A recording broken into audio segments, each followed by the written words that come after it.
Terima kasih, Jenderal.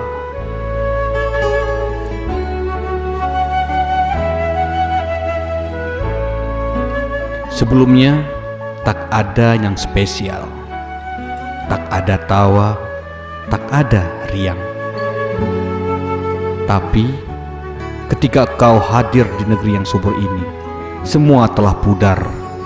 Terima kasih, sahabat, atas kebahagiaan yang telah engkau bagikan.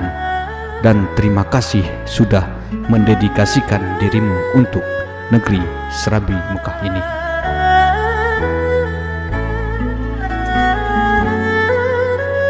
Sejenak muncul jiwaku tenang saat engkau menyapaku.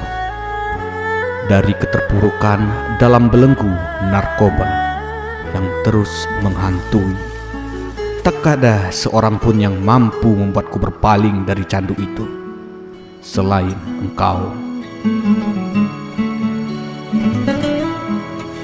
Kendati engkau telah banyak makan dan minum di tanah kami, terus terang kami merasa bahagia atas kehadiranmu.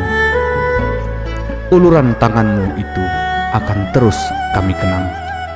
Terasa lembut menarikku dari sumber masalah ini.